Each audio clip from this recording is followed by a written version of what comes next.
Okay, welcome back everyone for the second episode of Raid of the Serpent Sea. We're all set up at this end, we leave anyway, so we should be okay. I'm going to run the sort of starting monologue, and then, we're going to begin. Though she had technically created the world of Grimir, Alderhine found it a strange place. The air she inhaled tasted of her uncle's breath, and the touching of a tree or a stone reminded her of when Murgle used to rest his hand on her shoulder, offering comfort to a niece he had once loved. Murgle seemed to be a part of this new world, and at night she suffered, plagued by dreams, by torments. After the early colonies were established, Alderhine took her son Thornir, still not quite a man himself, and the two boarded a small boat called a fairing. Her intention was to map some part of the world to better understand it, maybe even to convince herself that it was not more than just her uncle's body living on after his death. Regardless, she and Thornir had several adventures as they sailed and rowed their ways across the Serpent Sea, up and down the many rivers feeding into it or siphoning from it. One such was when they discovered a passage into the mountains of Turinfall, and found a new home for the surviving Vanir. But that is not this story. Instead, on a cloudy day they headed east, but kept the coast and the many scattered northern islands always in view. An island no more remarkable than any other, nonetheless, caught her attention, and she drifted near it, ultimately landing to make a camp for the night. Though spring was several weeks underway, there was still snow covering the ground. Her campfire made short work of it, and underneath their sleeping furs, inside their hide tent, they slept. Yet Alderhine woke to a moonless night sky, the stars crisp and twinkling above her. Alderhine! Her uncle's whisper travelled across the wind, startling her. His voice seemed to come from the north, and she chased after it. She was, after all, Alderhine of the Vanir. What else should she do in such a situation? She found a trail into the hills, and at its end a grove and a pool of water that was warm to her touch. Steam rose from it, forming land clouds that made it hard to see, and made it hard for the outer world to intrude on the inner. She sat near the pool, and her uncle's whispers drifted away. She stared into the waters, but did not understand. She did not see. Hours passed, and she never even worried about Thornir, her son asleep, all alone in the wild. She did not think of the lost lands, not of her dead husband or the many friends she had lost. She thought of nothing other than that she was not really seeing. The blindness frustrated her, and it drove her to drive her dagger into her own face, and she carved out her own eye. She gave it as an offering to the old gods that the Vanir were already beginning to forget, and when she did, she finally saw. Later, she would talk of it often, never the details, but the change. Losing her eye gave her a view of the past, the present, and the future. Alderhine would revisit the island regularly over the years. Eventually, she built a temple there, a temple that to this day is still inhabited by the Volve, the order of seers which Alderhine was the first. But now back to our story. Last time we saw our party, they made their way by longboat to the location of a mysterious tower at Keckle, a place that had been seen in the visions of the Volve, the seers of this world. They had been exploring the tower when in one of the rooms they found a child named Seelie, a person from another world very different to this one. After that, they found their way upstairs to a magical map room of sorts, where they had visions of Ragnarok and the end of the world. And they also saw large beings moving in the mountains. And then after that, they allowed Seelie to actually touch the map. And that was moments ago, and the map went dark. Alright everyone, so we are back here in the map room. Yes, the actual glowing of the light from it is now dimmed, and some of you are suffering from exhaustion from the effects of it as all this sort of wears off. But you guys are back in the room. What would you like to get on with? What was that? What is going on here? It would seem the item perhaps only has limited uses, or maybe because the child is from a different world. It did not interact with her properly. I'm sorry. Did I do something wrong? And she's looking around at you all as this is going on. She seems fine. It's less that you did something wrong and more that you just are wrong. She cocks her head slightly and looks at you quizzically and is like, I. I still have detect magic up. Is this thing still giving off magic or no? It is, but it is very low level now compared to what you were seeing before. Isa, on that one is the best way to put it. So yeah, not a lot now would be the best way of putting it. Perhaps it is temporarily expended, or perhaps it no longer functions. We cannot know until time passes. But yes, you guys are here. The rest of the room is as you left it before. Obviously, Blythe, you're feeling the effects of this more than most in the moment, as I believe you did take an exhaustion from it, and I like to think of that as like you just saw the burning of the end of the world as this is going on, and then nothing but ravens flying over the skies as this went on, and yeah, you were sort of pulled back in the room. Did anyone else feel very tired after that? Tired? How can you feel tired after seeing that? I am excited, elated. Oh, finally. Yes, a dying one, yes. That is probably why. Some of us don't really want to see the world burn. That's actually why we are that does here. Seem like a bad thing. That's the point, which is why we need to find Rolf now to let him know what we've just learned. Yeah, absolutely, yes. I mean, he's certainly, he's within the tower. Last you saw him, he was with the other two that were digging their way into that lower ground floor. You have choices. There are places to explore, or you can take your chances going back through the other rooms. Whichever way you wish is completely valid.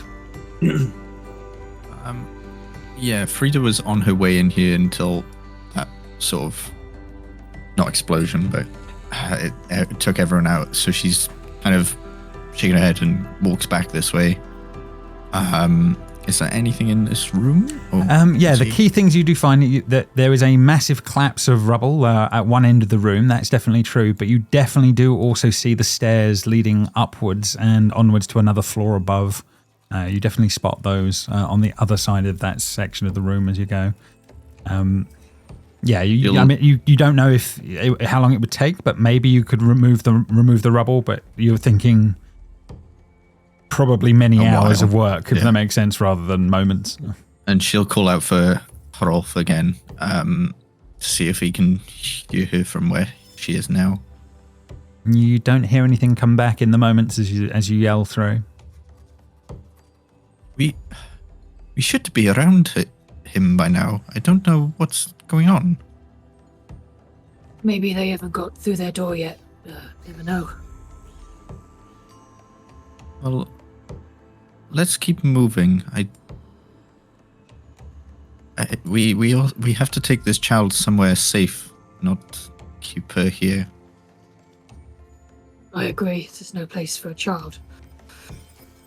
The safest place would be with Rolf. He will know what to do. There's a staircase back here. Maybe we can find something this way. Is this just a normal staircase, James? Or it is just a normal staircase leading up, as far as you can see. Yes, not any of the problems that you've had or experienced in some of the other spots as this is all going on. And yeah, you can absolutely start making your way up and over as this is going on. I will bring the others along, if that makes sense. 1 second. Jess is over here opening doors. I am no paladin. I don't have to knock. I'll let myself in right, please.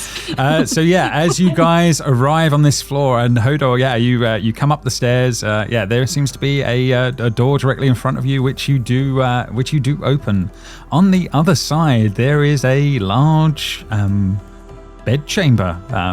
very fancy by raider standards. That would be the way to look at this as this is going on. A large bed with dusty black bedding dominates this room.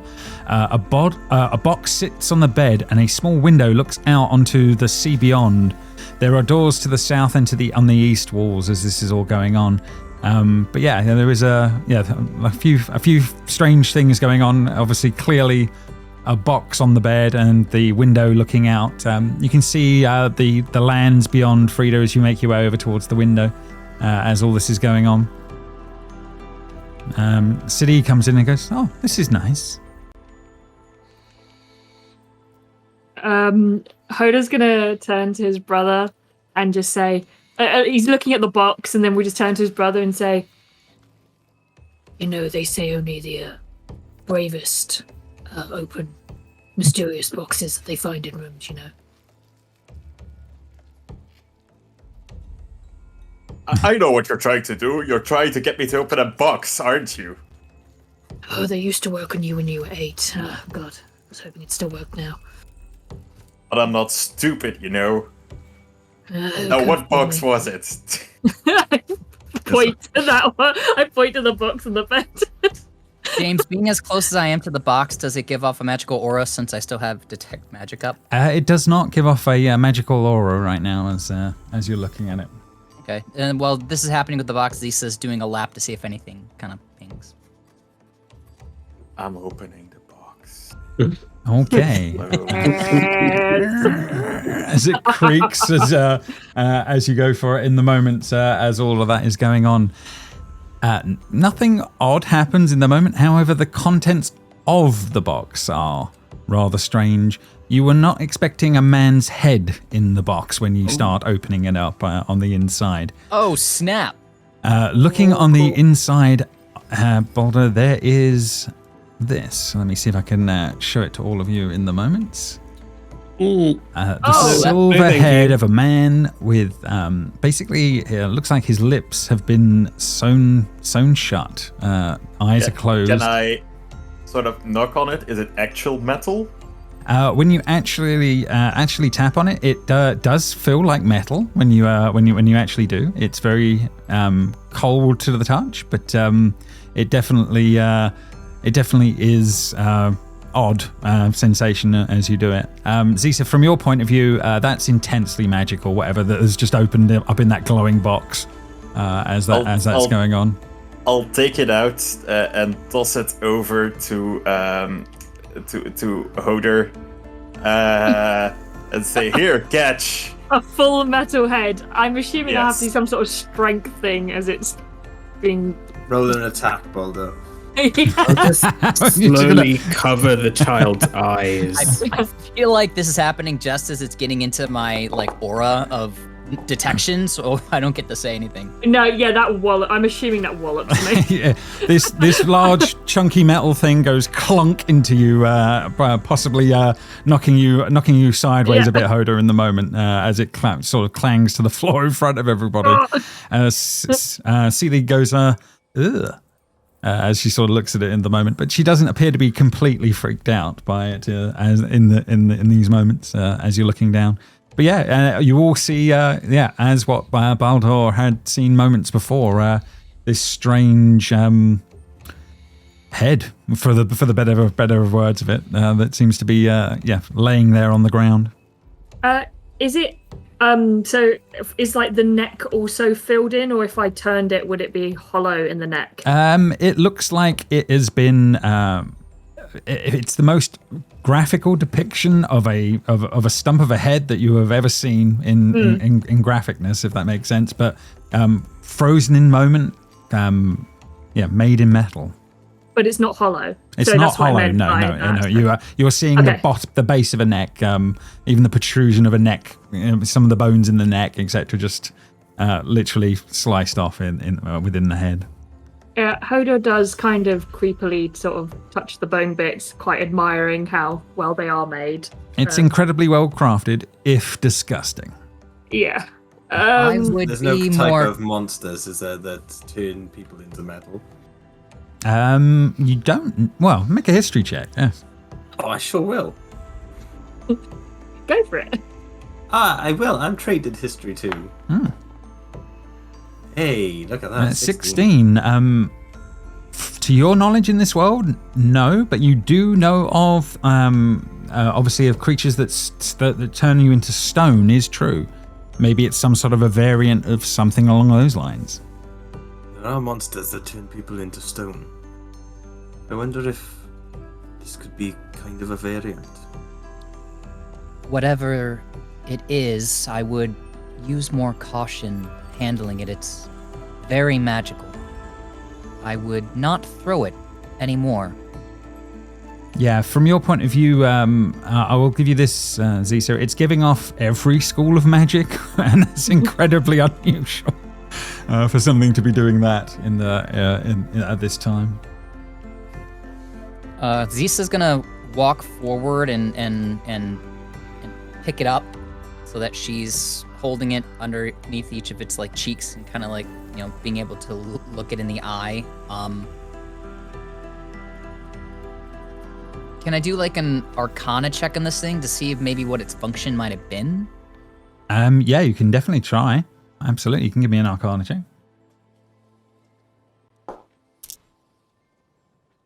A 19. I think what you can glean from it in the moment is that it's you're not sure what kind of a magical item this is, but it's for it to be imbued in the way it is. Someone extremely powerful must have been and produced this item, if that makes sense. It's yeah. Whether or not that is the effect of some spell on the person to then turn them into this, or whether or not it was crafted like a golem or something, you're not sure. But yeah, this is not small fry magic. This is top tier in your mind. More than you know. Zisa's turning this severed metal head around in her hands with a slightly furrowed expression, just ever so slightly, and says, I don't know if this was ever an actual head or a creation to make it look so, but this was done by someone very powerful, very arcanely talented. And I don't know if this is a piece of something or the result of someone having cast a very powerful spell. Wasn't there a metal hand downstairs? You did. You had come across a hand earlier. Yeah, that was the item that you were messing about with and then destroyed earlier. Oops. Did that thing have the same construction? Did it look super lifelike, or was that more It had obviously robotic? No. I think it would seem very lifelike in the moment. So on that one, I would give it a similar kind of feel. The if Hodo went over and tried to like lift the closed eyelids, would they move? As in, would they open? Or are they like rigid? Yeah, it's shut? just like a cast metal sculpture Okay. when you try anything like that. So if you run your hands near the lips, you can see the sewn stitches, but they all feel like part of the metal, if that makes sense. Like Okay.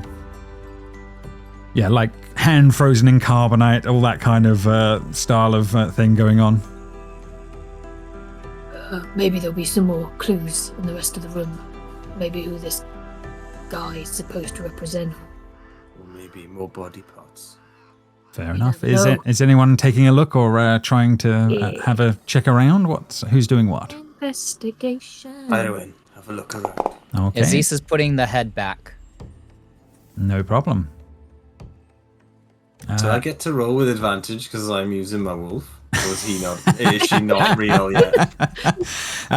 You will be able to when she is a little older, but let's alas, level up. right now, yes. Do we want her in danger yet? Not quite.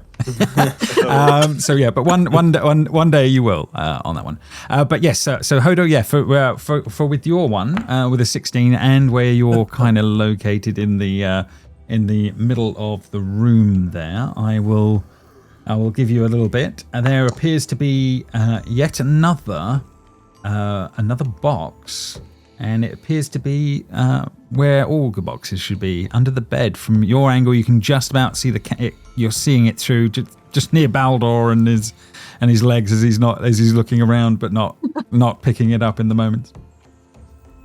Yeah, Blythe. Yeah. Your wolf is a very good girl. Oh, I will try and drag the box out from under the bed if possible. Okay, fair enough. Baldur, you see Hodor makes his sort of way over to where you are, and then tries to pull on a box under the bed, but it doesn't seem to budge. While I'm down there, I will do the thing where you like jab the back of the knee when he's not looking, so that he slightly like falls. But then we'll go back to getting the. I'm incredibly muscular. Can I roll something to resist this? Absolutely, you can. Yeah. Does Hodor's arm just break as he tries to do probably. that? You can. The fingers are just bone. Yeah, you can do it. You can do a strength check, and you just gotta hit. Yeah, you just gotta hit a 10, and Okay. A strength? Yes, just give me a strength. That'll be fine. Yeah. Oh, there's one. I wanted it to be the 7. Wait, did it roll something for you guys? Because it.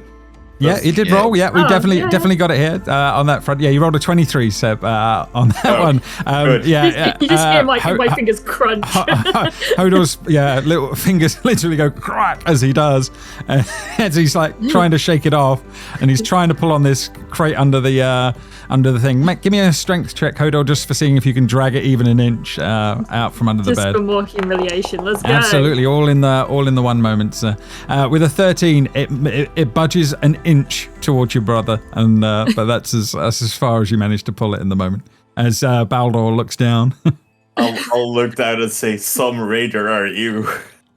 You'll just hear me. You won't hear any words. You'll just hear because my face. I'm still face down in the carpet because I know I have to ask you for help, but I emotionally I'm not strong enough to do that. So I'm just grumbling.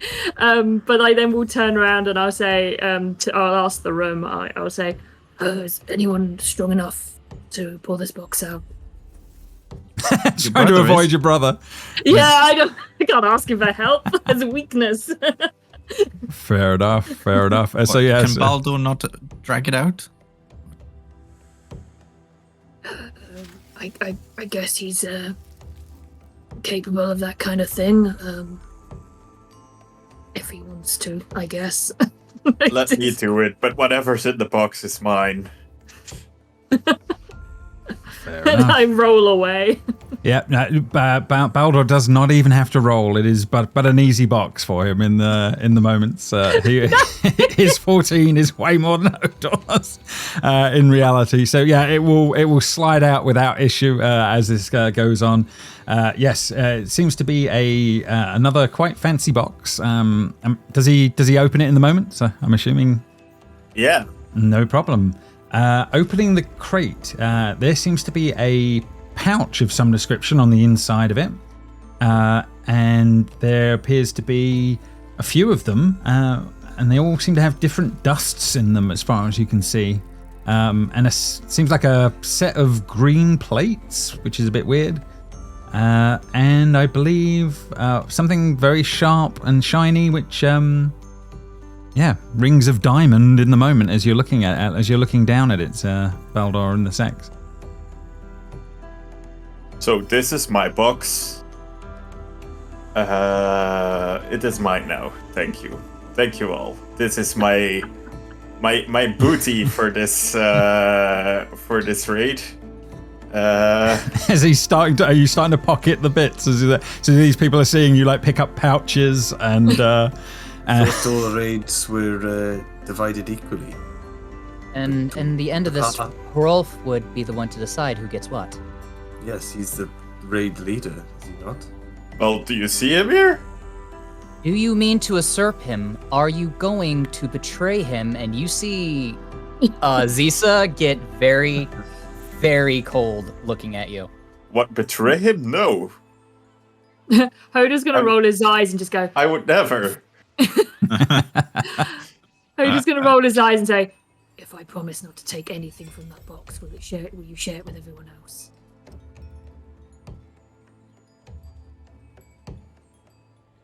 Baldor's you're not talking sure. to me. Yeah, he's talking Yeah. to Baldor. Oh, yeah. I guess that would be acceptable. Like on the ground, just kind of throws his arms up in like exasperation, and then just storms off to the other side of the room away from you. Fair enough. Fair enough. We were never good at sharing as kids. I Share the bedroom for far too long. I already can tell. Since Boulder isn't going to betray Hrolf, Zisa backs down from attack mode, but will take one of those pouches of powder and see if she can't identify what it is using her alchemy expertise, please. Absolutely. Absolutely. You can roll me. Have you got anything for alchemy supplies already in there for rolling your proficiency? with it? Again, we did this last week. I think I can roll my investigation with my alchemy expertise. Excellent. Good. There we go. Yeah, You got it. because I'm identifying like a thing. No problem. No problem. So I'm going to roll investigation because it would be the same number, and I do this at advantage. I'll say that this is just to identify them all in the moment. Oh, on that one. sucks. I'll give you. I'll give you the. You're definitely sure at least one of them is gold dust. You're not quite so sure of some of the other ones in the moment. But you don't think it would take you too long with a bit of time to sit down and work out what the other ones are. At least you know some are metals at this point. Okay. I'll let everyone know that. And given time, she's capable of identifying the rest. You don't think it would take you long if you sat down and took some time, but in the moment you don't pick it all out. Anyone else up to anything in the moment?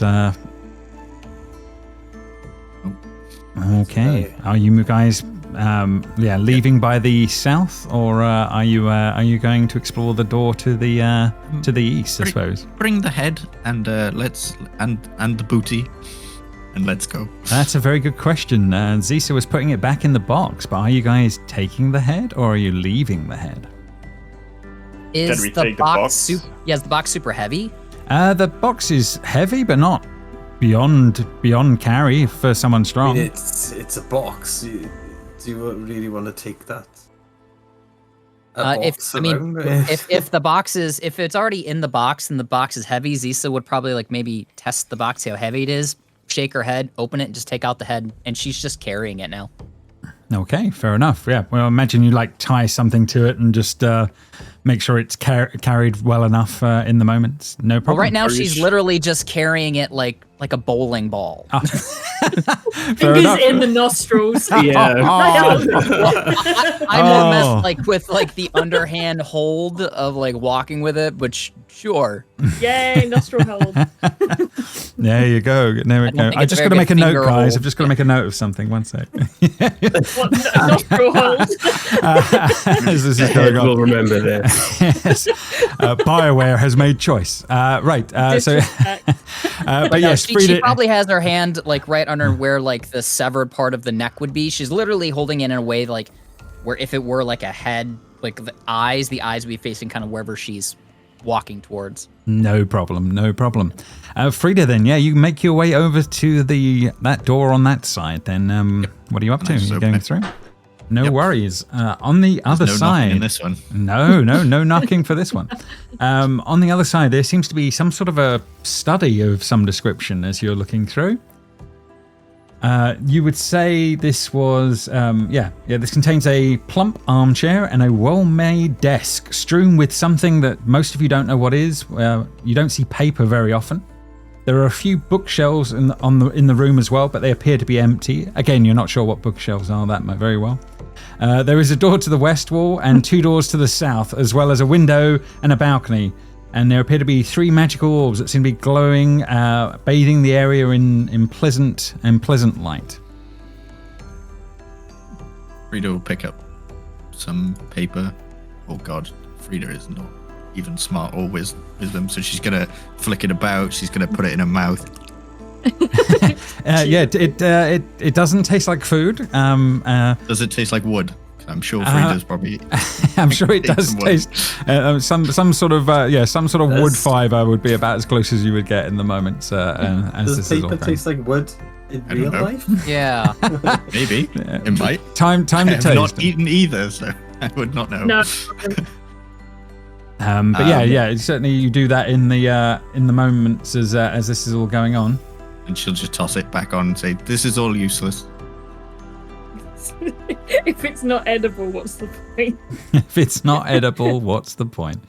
I think Zisa knows what paper is.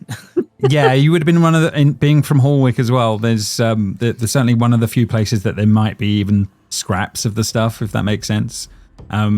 It's usually very old, and it's usually from people from before, if that makes sense. It's usually things they brought from the Lost Lands rather than people making a lot of it here, if that makes sense. So yeah, you would be aware that it's something that exists, but it's very, very rare on that front. Is this in a language that I know?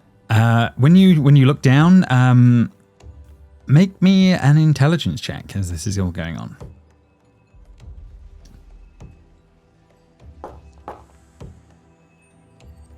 A 14. The best way to put it is you recognize some of the words. It's kind of like, best way of putting it, like ye old English versus now, if that makes sense. You're kind of getting that kind of a vibe. You think it's kind of probably where your language comes from, if that makes sense, on that one. But yeah, it's hard to read, but you can pick out some of the words in amongst things that's going on. And they're talking about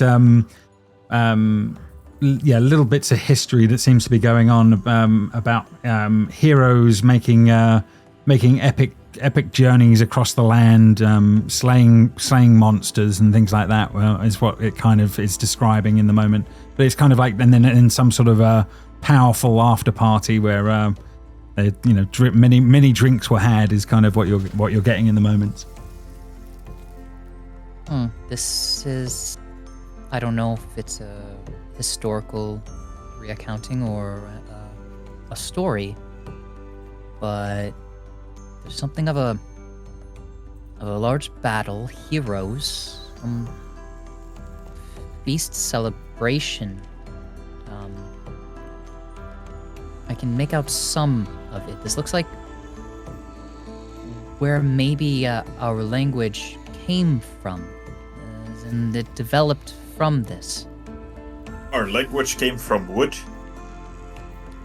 The people who wrote this language first spoke in a way that became how we speak now. Yeah, I mean, I'll give you this, Caesar. You know that your language and the language of the kingdoms, the Bendor, their language is different from yours and by sections, but it's close enough that most people think that they all came from when they were part of from the Lost Lands. And this is kind of like looking at the branch, the initial branch that everything was coming from back in the day when all War One. Would I have any insight into what language it might be? You would recognize some of it a bit more, I think, Raudo, just going back in history, because it would have been fresher. Would be the best way of putting it. It is the original. It's common, but it's the original language of the Lost Lands. Is the best way of putting it. The first people that came here, that's the language they spoke, or that's how they wrote, if that makes sense. A lot has been lost. A lot has changed over the years, but there was more people that spoke that way back in the day.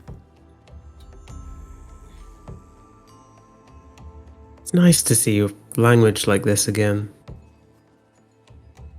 It's been a while. Rhoda's gonna look at you with an eyebrow raised, because that's weird that you're that old, but weird. Yeah, It is beyond weird. Yeah. It is another level. Lisa just says, when was the last time you saw paper? How many hundreds of years old? Yeah. Early days. A couple of centuries at least. I don't call you on that. I just accept it and then turn back to what I was doing. James, I don't know when my detect magic is going to go down. That's okay. We're saying it's in its last vestiges as you've been in this room. I'll give you only the orbs are giving off anything, and obviously the items that you guys have been carrying. There's nothing extra magical going on in the moments as you're looking around in here.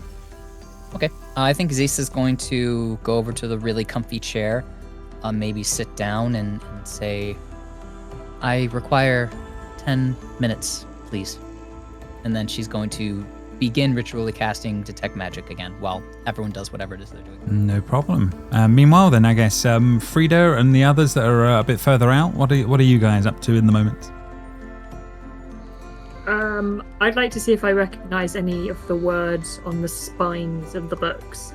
I might not realize what they are as books, but I think I could work out what words are. Yeah, absolutely. Yeah, this certainly would be able to do a little bit of that. Make an investigation check as well for me. Okay.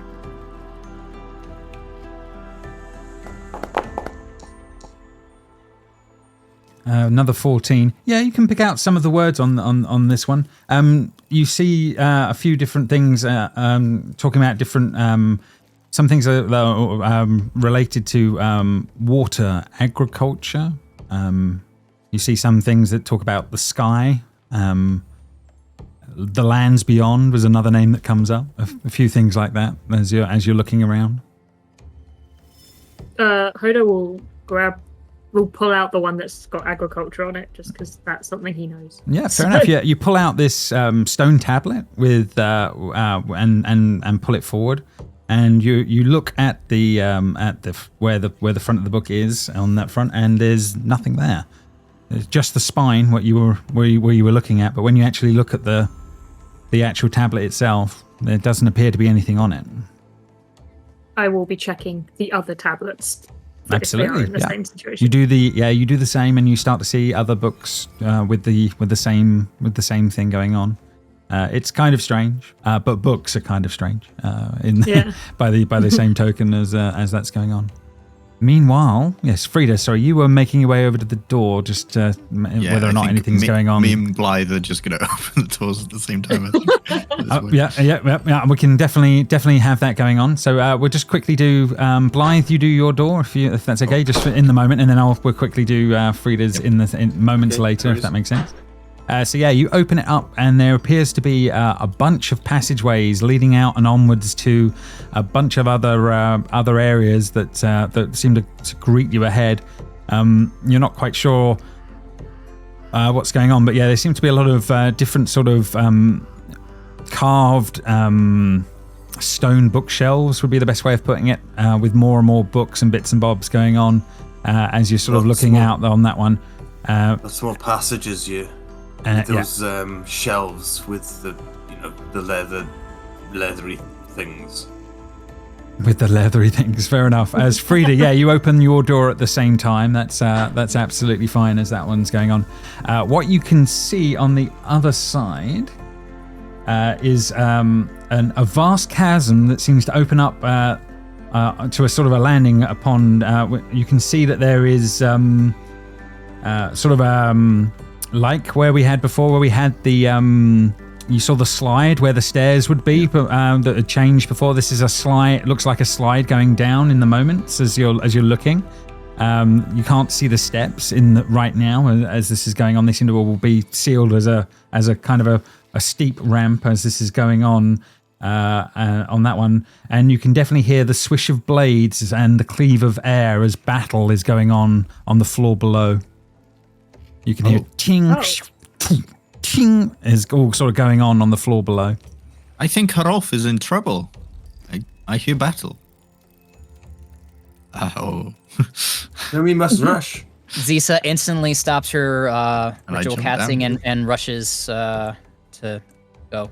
Okay. So you're going to are you going to try and steadily make your way down that, or are you just I'll just slide down, yeah. Okay, Yeah, sliding down. Okay. I will make sure I have the child's hand and take her with me, so I know she doesn't accidentally get caught up in the battle. No problem. We'll just let everybody else come through as well. Let everybody catch up. I'll bring Sadi. 1 sec.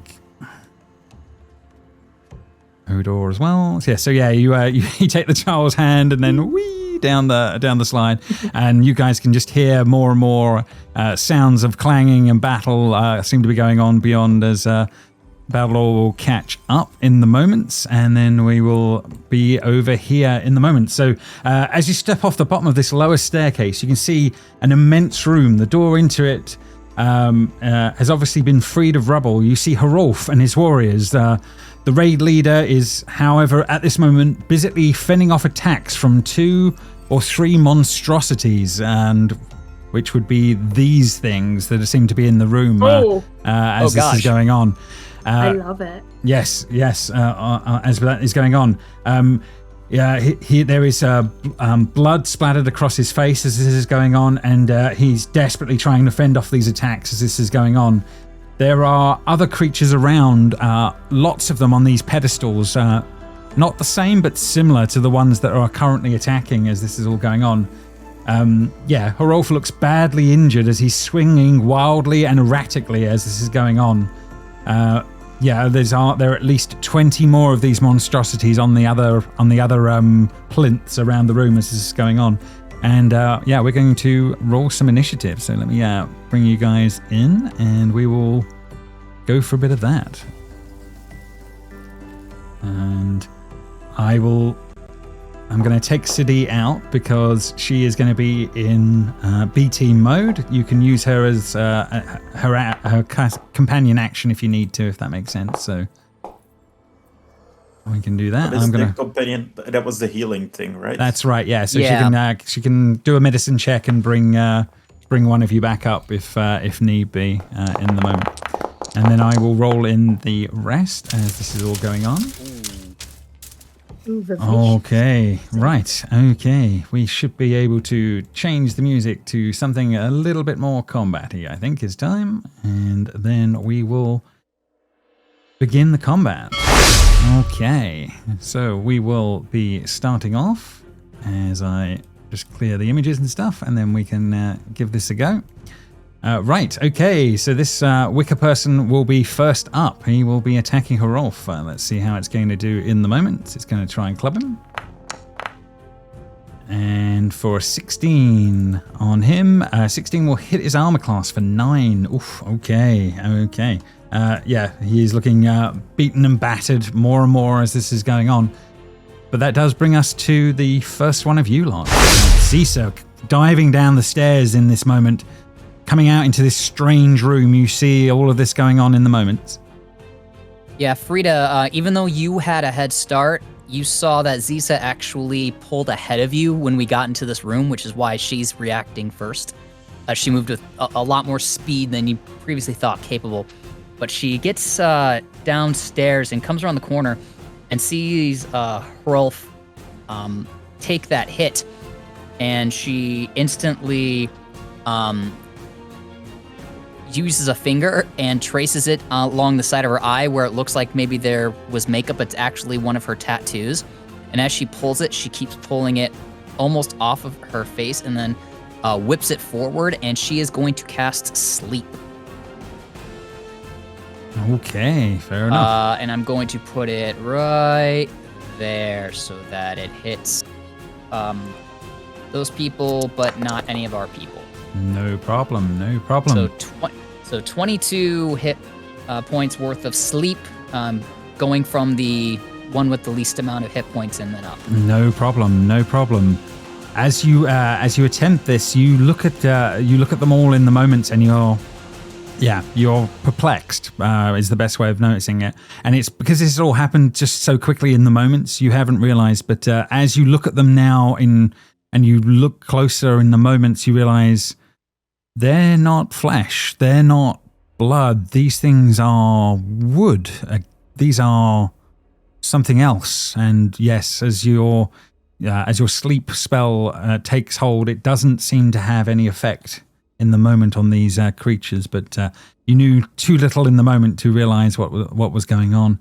And then you suddenly realized, like the rat that you guys saw last week, these things appear to be not made of flesh and blood. These things don't breathe. They aren't taking in, and it doesn't seem that your effect has any. Your magic has any effect on making these things sleep. That is annoying. Fair enough. That's the best way to put it. Fair enough. No problem. See Zisa attempt that.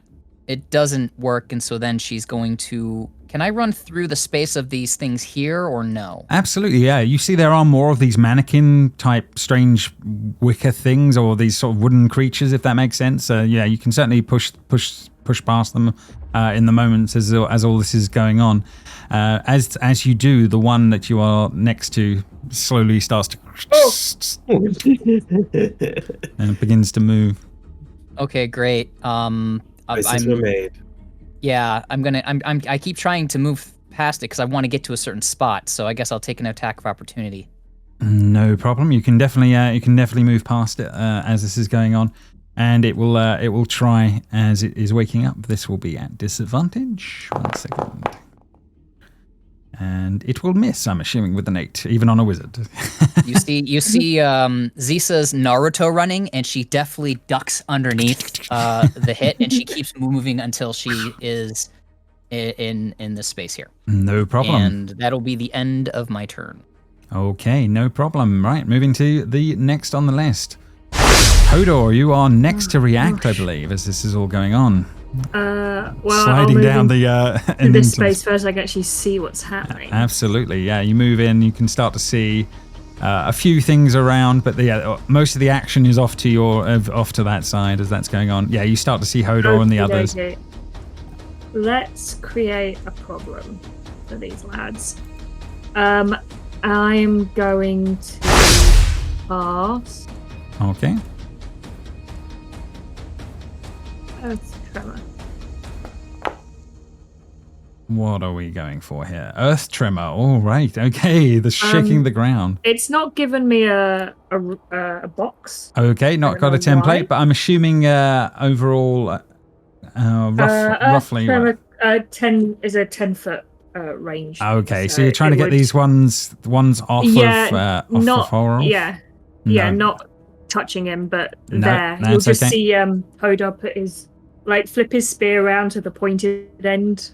Goes into the ground, and from there, little cracks will appear, and then it will go. No problem. What? They both roll 20. Okay. How dare they? How dare they? In the moment, yes. But so far they are maintaining as the ground around them shakes, but doesn't appear to have any effect in the moment. They are though in difficult terrain. Okay, so their movement is slowed. I will bear that in mind.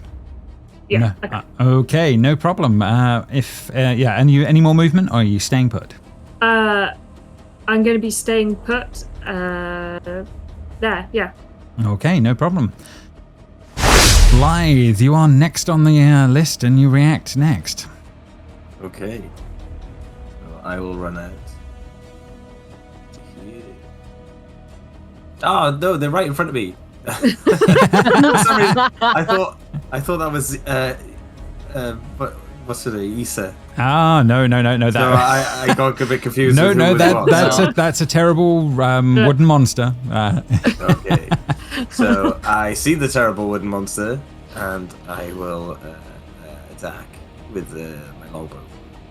James, did you mean to kill our Dragonborn friend? Yeah, it's just to show that he is already dead at this point. Yeah, I just needed you to at least see the token. Yeah, one is already down, and this battle's been going on. This has been going on for a little bit as you guys came running. Was that our Luton bro? Our Luton bro? Yeah. No. Longbow, 18 for 8. That's pretty good. You come flying down those stairs, Blythe, and in moments you take the first one of these things out in the moment. That's no problem. Okay. Done. You catch it at a nasty point. I've got a little bit more movement than it says there because obviously. Sure. Yeah. No problem. Yeah, because you moved back and forth. Yeah. So you come running out. Yeah. You're looking at three moving ones in front of you and about 15 of them not moving behind you. Okay. I'll take sort of a crouched position behind this table-ish thing. Is it? I guess. Yeah. It's a plinth with the one was standing on originally, but that's now dropped. It's all flavour because I'm not giving myself any cover or hiding. No. But you're bounced by the plinth. That's no problem. No problem.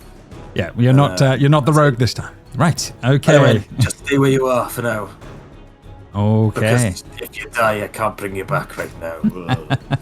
Mechanically, we need safety. Okay, next on the list. She's protecting the child. That's it, yeah. There you go. That's what she There you did. go. Sold. This will be this wicker, and it will try and take out Aaron. Let's see how it's going to do on that one.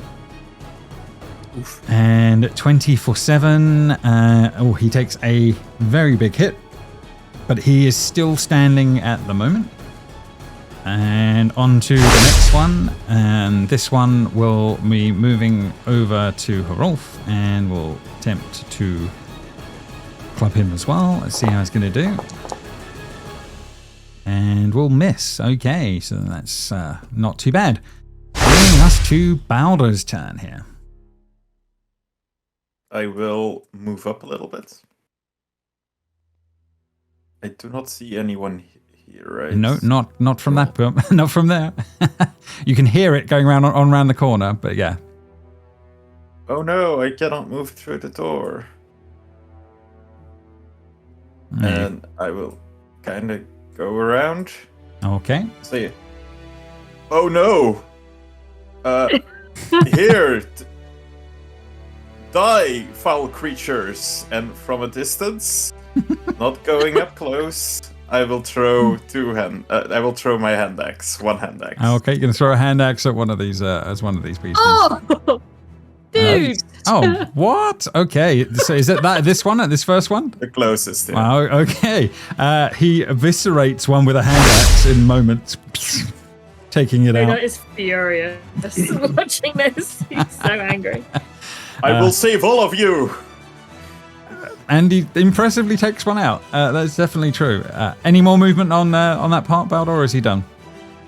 Nope. He's safe there. There's no one behind him. Well, there's about 10 more of these sort of wooden creatures on the plinths, standing still. But yes, sure, he's relatively safe. Yeah. No, he'll stay there. It's fine. No problem. Bringing us to Rounder. We'll immediately draw the great axe and just cry out some battle rage as a bonus action. Oh, I didn't do anything. Oh, okay. Well, bonus action rage, and then I'll attack this one. Okay. Yeah. And set rage on. There we go. But yeah, on that one, well, 21 will definitely hit on For an that. additional 2 damage because of rage. Okay, so that will do 7. Okay, yeah, it's still up, but it looks like it's taken a horrendous hit in that first one. Drew, remember you've entered bad terrain, so where you are. Yeah, that's you're in difficult terrain. terrain, but it was Yeah. literally, you're still within things, so that's no You problem. have to target yourself and click rage for rage. To Oh, automatically- okay. That's I've got right. it on my quick bar. I just didn't target myself. I had the That's other all right. thing. No Thank God for worries. this. No worries. So yeah, as this is going on, then Aaron is still alive at the moment, and he will attempt to follow up and see how he's going to do in the moment. Is he going to be able to prove his worth, or is he going to crit? Hey, Whoa! buddy. Okay. Oh my God. Okay. Yeah. He got 4 + 1, so he's done 5 damage and had 5 hit points. He just kill steals from Rauder in the moment. Nice. Router is unabused. I bet. As this is all going on. Okay, so that one is officially done and out of the way. That will bring us down the line, and Hrolf will be able to take a shot as this is all going on. And we're going to go for one with the Warhammer. See how he's going to do in the moments. Oh yeah, he doesn't do well in the moments with the tiredness as this is going on. And no, he's not gonna multi-attack and win himself in the moments. He is going to hold as we come around to Frida's turn. Yep. Frida will reach behind her cloak and pull out her battle axe and run up and just attack the one that she can see is up at the moment. 17 for 9. Yeah, absolutely. And the random roll of hit points, it has exactly 9. So another one will be taken out in the moments there. As you guys look around, we're going to end the combat there for a moment as silence comes over. Harolf drops to his knees as this is going on for a moment as he's trying to breathe heavily as this is all going on. And he's like, and he's just breathing on that one, and he just looks up at you, Issa, and the rest of you, and he says, "Thank you." And you can see he is horrendously hurt as this is going on. You would say this is one of the worst sort of hits or damage you'd seen done to a person in the moments. But he is still turning. Yes, the other one is already dead. The Dragonborn guy is already dead in the moment. Aaron is breathing heavily, but is winded, but not taken out in the moments as all this is kind of going on. As you guys sort of come around and try and. Bring the girl. Well, you were lucky that we were here to serve as reinforcements and really save the day. And I will make a show of pulling my hand axe out of the dead corpse of this wooden creature. Make a performance check. See how well he did. As this is all going on, but yes, Harolf looks up at you all and he says, "Thank the gods. I thought that was it." Nice. It's mediocre, but he does it anyway. As he sort of looks up at you and he's sort of saying, "We cleared the rubble, and then on the other side, these things just started attacking us straight out of it. Strange creatures like the Wicker, but not. It's a very strange place." As he's sort of holding his side as this is all going on, and he does look a bit winded as well with it all. As there's just blood pouring down from a wound on his head. It is indeed a strange place with strange guardians and strange items. There's magic here. There's paper here. We found a kid. What? And he sort of looks around in the moments as you guys sort of part a little bit and point around. She sort of says, "Hi." And he says, "She is hello." from another world. His eyes go wide at that on that one. One of the few to step through a magical gateway of sorts and arrive here. They said there would be some things here that would be important. I didn't think it would be a child." As he sort of looks around on that one. And he sort of looks you in the eyes, he soon says, "Whatever happens, take what's from here to the Volve." And he sort of, he's fine. You know he's going to be okay, but he's kind of just in the moments, he's, making it clear if anything happened. She nods to that and says, "We have found some things and learned more. We think there's a place we could rest upstairs, some sort of king's chambers. It's safe enough if we need to bind you before we continue on." Maybe. Although we got more things at the ship, it might be better it's literally so close. I can rest there and then we can come back. We don't have to do everything in one go. As you say, we can get more reinforcements since this place apparently is guarded. The child speaks of rats, but without skin and made of wood, perhaps more wicker animals or guardians. And he's kind of a little bit in since this is a very strange place. We will investigate it more, but yes, I think maybe we rest for a little bit and work things out from there. And we also have much to tell you. And much to find out about this one. And he sort of looks towards the child, basically, in the moments.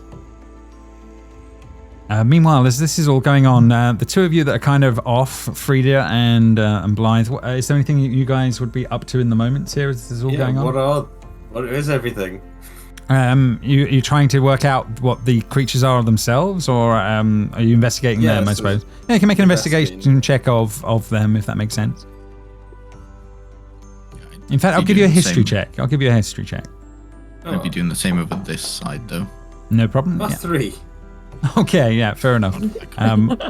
Yeah. Actually, wooden magical it's, mannequins is the best way. that's a disadvantage. So, look, if it was only an advantage. Oh well. On that one, yeah, Frida, nothing too dramatic goes up on. They're all very in lots of different styles, but nothing else is sort of jumping out of you as this is all going on in the moments. As you guys are kind of looking around in the space, but yeah, Harolf is kind of like willing. Is trying to get to his feet and says, "Well, we'll come back round soon enough. It's not going anywhere." Sort of scarecrow shop or something, doesn't it? Just, They look like the Wicker, but stranger. I've seen some of this folk. They are akin to this, but they seem simple compared to some of them. Less lifelike. It's the best way I can put it. As he sort of like clutches his side as this is all going on in the moment. Zisa will do that thing where she takes his arm and puts it over her shoulder, and I think Zisa's actually taller than him. That probably makes sense. So, yeah, so she's ready to walk him back to the ship when he wants to go. No problem. So yes, this door And under is her officially- other arm, she has the iron the iron head thing. under the other on the Yeah. other side. Fair enough. As that's going on, no problem. You guys start to slowly make your way out of the building, unless anyone calls me now. But yeah, you slowly make your way back through the foyer that you originally were out at as this is all going. You slowly start to take Horolf down. He's obviously limping a bit with it as this is all going on, but he moves well enough as this is all going on. But yeah, you definitely make your way out. Start to make your way a tiny way back down the coast towards the ships. It's at that point you can see the smoke and the fire ahead, as clearly there is black smoke filling the air as you're starting to move closer. from the ship direction. Yes. Oh shoot! Do you guys start to move as quick as you can in that general direction? I suppose is the question. We have to, because are we gonna get anywhere if the ship is gone? Fair enough. So Right. yeah, you guys try to make as good pace as you can towards what turns out to be a very full-on scene as you guys make your way down. 1 second. So tired as well. Oh dear me. Is our tall folk friend okay? Is our big friend okay? That's all I want to know. Okay, well, we will move over there. We'll just make sure everybody can see what's going on, and we'll take a break in a moment after we can see all this going on. There appears to be the two landing ships are fully on fire, and a third ship seems to be out at sea. And there are other people on the literally fighting with what's left of your crew on the actual coast as this is all going up. As you guys start to come running in as this is going on, the strange shields that none of you recognize the markings on in the moments, except for Blythe. You would recognize that these would be an offshoot of the War clan. As this is all going on, and the symbol is a version of your symbol. As this is all going on, It's fine. We just take their ship. They're fair. But yeah, I think this is gonna be the point, because this is gonna be a big set piece. We'll take a quick break and grab some drinks before we go into all of this for the next half. So well done, everyone. We'll go for a break. Right. All right, everyone, welcome back. And yes, we are back on the beach here as all this is going on, and our players are just setting themselves up now. But outside, I don't feel very welcome, just for the record. fair enough on that one. Outside the tower, a battle rages. Enemy raiders have landed on the shore, and both the longships appear to be well aflame as this is all going on. The only thing left is a remaining enemy longship that seems to be floating about 100 feet offshore. Its archers are firing arrows towards the beach as all this is going on. Corpses cover the ground of some of your friends. Some are still standing in the moment as this is all going on. This is becoming a bloody mess very, very quickly as all this is currently carrying on. Jamie, as Blythe, obviously you're the only one that notices more that, the attackers are an offshoot of the War clan, and you even recognize this man. The one on the boat who appears to be, from your information, he would be the second in command of the entire clan. He's literally on the boat as this is all going on, taking part in this attack. He is, bear with me, I have got it written down here, one second. His name is Golvetskar. Golvetskar. Golvetska. Yeah, Golvetskar. So Blythe runs out, shield aloft, banging it with his axe. Golvetska! Cease! Clansmen, stop! It's at that point we hear as another flurry of arrows from the archers lifts into the air as all this is going on. We're going to be rolling some initiative. Let me get these guys in so we have something to work with. 1 second. Straight edge raider archer. Yeah, you know what the names are like. favorite. You know what the names are like. I will bring you all in. You can start rolling to get yourselves in the order, etc. As this is all going on. We do have to have a couple of things we have to cover before we start, which we will go over because we have to cover your companion actions because obviously they're important, and I will remind you of them before we go. At this point, you've obviously you've had Cedar and her one, which is obviously the one that will allow you to get people up off of the ground. But this is the point where we unlock Hrolf as the second one here. And his list is a little more challenging, but you do get a lot of things going with it. So let me bring that and put it into the chat for you guys, so it's going to be a little easier. Does it use your action? No, it does not. No, you have to use it. It's a companion. It's like you guys having legendary actions. So basically, he has 3 around that recharge. As a group, at the end of your turn, you can use one of them. So in this case, you can either have him use one action to assist, or you can use, for the cost of 2 actions, have him do an attack on something. And the way I'll play that is that he is close to whatever sort of target that you guys designate in the moment, and then he disappears out of the fray. So they're like virtual combatants in that respect, and so they are. Yeah, you're using their actions to bolster yourselves, if that makes sense. But obviously, you only get 3 actions around from him, 1 from Sadi. So it's kind of Cedar, sorry. So yeah, you've got those to work with in your pool as a group, if that makes sense. So you've got to share them. So play nice, but you can use him for these extras if you feel like, I really want the assist on this one. You can, and so on and so forth, as this is going on. He's on like death's door, right? He is not well, but when he's in this sort of companion mode, the story is that it keeps him. Yeah, you're not using him as a normal combatant, if that makes sense. So he has a bit more plot armor this way around, if that makes sense. But it's kind of like he's in the thick of it, but he is semi under your control in that respects, unless I state otherwise, if that makes sense, which I would do. But this is your B team that you have now. You've got to get used to this because there'll be more and more of these things as time goes on. But they're the key ones that you've got for now, and it probably would help if I gave you quickly showing you Cd's one as well. Cd's one as well. So yeah, she can administer a first aid to an unconscious or dying creature within 5 feet. So we just make it that she is in the area.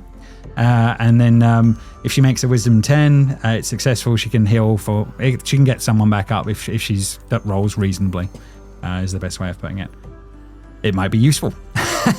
Will be the best way of putting it. So I believe at that point then, I'm just going to clear the images down, and I will begin the combat then. Once has everybody rolled in? Well, we just got one wolf to remove. She wouldn't be in the turn order. Not combatant yet. Yeah, there we go. We'll take her out, and everybody else is in the correct order. And this will be the beginning. And I believe, Zisa, you are the first to react as you see Blythe running up in front of you all in those moments as a flurry of arrows are sort of starting to make their way down onto the group as all this is going on. But you are the first to react. The way it works out, the ones that are in the sort of open skins are sort of your enemies, would be the best way of putting it. And the ones on the ship would be the other side of it. What's going on with this lady? She is one of your from some sailors from the ship. So she's on your side. She's an ally. It's ally, your tall folk ally. So 4 allies left against a bunch of these other open-shirted raiders would be the best way of putting it. Okay. Zisa gives a look to Hrolf, knowing that telling him to be careful or to stay safe or anything like that does not matter. So she just gives a terse nod and will, again, Naruto run in this direction. You see she's very swift. She runs to there, and as she does, she does the same thing that she did before casting sleep, except she swipes across her other eye and then will flick it forward, and she will cast sleep again because these are flesh and blood. They definitely look like flesh and blood raiders to me. Yeah. So to you, yeah. I will put it right there. No problem. Go for it. In the moment, 29. That is going to be good, damn good on that one. So it goes from the most down, doesn't it? It goes from the lowest to the top. It goes from the lowest up. Okay, yeah. Bear with me. The lowest one. So that will use up 7 of it, as that one will go to sleep. Once again, do we have a sleep in here somewhere? Unconscious, that'll be the one. Okay, so that one is down. The next one is this one, and he will go. That's another 7, so that is 14 done. And they will unconscious as well.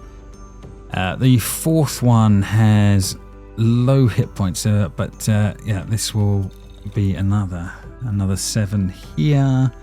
So that one will also go down. And I believe the last one will still be up. These last 2 are still up as this is all going on. Okay, yeah, easily. So 3 down in as the sleep spell takes hold in the moment. Yeah, so you see Zisa run forward, swipe across her eyelid, and then just point, and 3 of the men just drop. Yeah, people look round in the moment as they're not used to that kind of magic in the moment as well. That kind of freaks them out a little bit as this is all going on. But yeah, that is that. Any other movement, or are you all done at that point? I am all done. I don't think I have any bonus actions. Okay, no problem.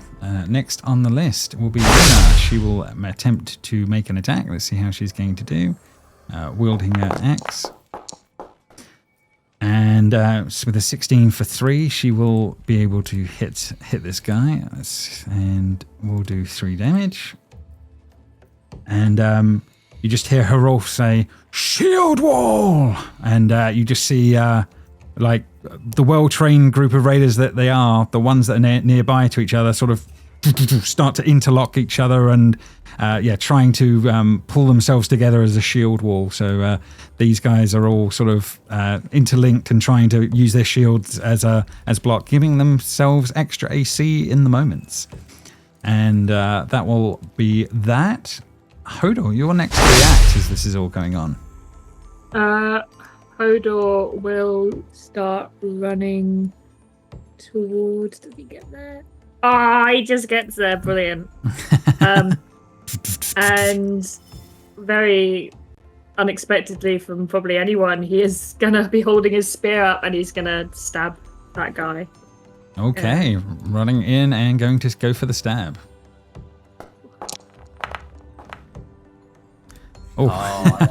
And we learn why he does not. And he does not manage to stab him in the moment as this is going on. I used all my energy running until I got there tired. I was like, and just ran out of go at that point. That is fair enough on that one.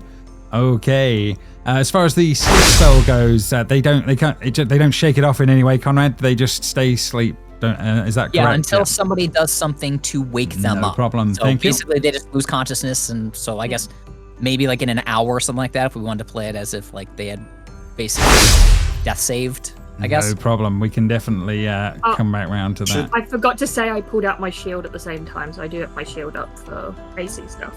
Okay, no problem. Should we use Rolf's action after Hodor's thing? That's up to you guys. You have to do it at the end of your at the end of your turns to make sure the actions occur. So. Also, James, are you sure he isn't supposed to be in the turn order? Not in this case. We're using him as B team stuff at the moment. So you're using him as his companion actions, if that makes sense. You're not using him in his literal sense. Yeah. Okay. We got 2 people on this dude here. We could maybe put him over here and attack this guy, maybe. Certainly could. Are you going to use the 2 of his 3 actions at the end of Hodor's turn here? At the end of Hodor's turn, are you going to go for that on that one, Jess, or are you going to wait on him for for others to use him up? Use our lad.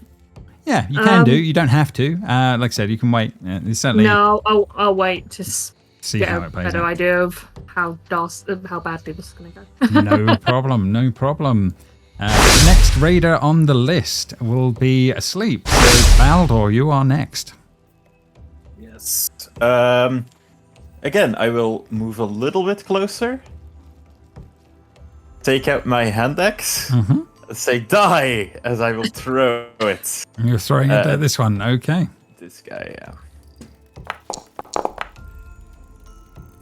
14 is good enough with these guys. So you do 8 damage to him. Yeah, he takes a nasty, nasty hit in the moment. Anything else on Baldor's turn? Can I move back again? Yeah.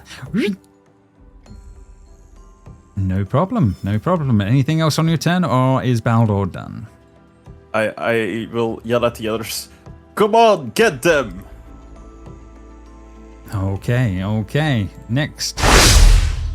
Raid Archer, first one. Okay. This one will be attacking the big target and see how it does with the assist that it gets from the nearby. So let's see how it does on this one. 23 for 6 as an arrow lands in Zia, catching your large tall folk friend in the moment. No, I'm attached to her for no reason. That arrow has flown a good 150 feet and caught her perfectly. Okay, that is done. Next on the list is Blythe. You are next on the list. Okay. You're seeing, members of your clan dying, some sleeping, others attacking, and it's all going down in the moment. So the only man you recognize is the one, literally on the boat at the moment. The rest you haven't noticed any man. Did he react to the fact I was banging my shield? Oh yeah, absolutely, yeah. He did. He reacted in that the archers then continued on firing as he gave the order to fire. He sounds delightful. I think that Blythe would charge and knock Hodor out the way for attacking this guy. Well, it's certainly easy enough to do. Hodor is not much of a a thing in your way on that front as you come running in. Not holding the door very well. It only took 2 sessions for that joke.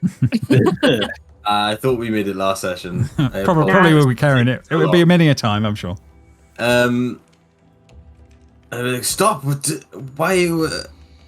What are you doing? And then I'll turn to the guy here, and I was like, "Wow, why are you attacking? What's the reason? Why are you doing this?" And he's just wild-eyed in the moment and thrashing as this is all going on. Wild-eyed as in crazy, or He's in attacking. battle. It's hard to say in the moment.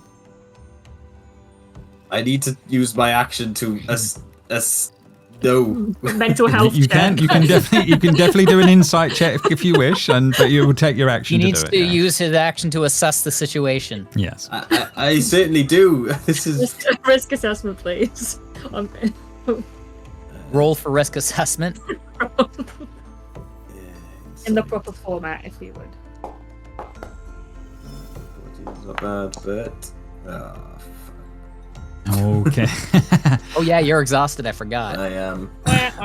Okay. So yes, you. It's hard to say in the moment, but it's the midst of combat is the honest truth. Blythe, as this is all going on. Oh, but get yourself together, will you?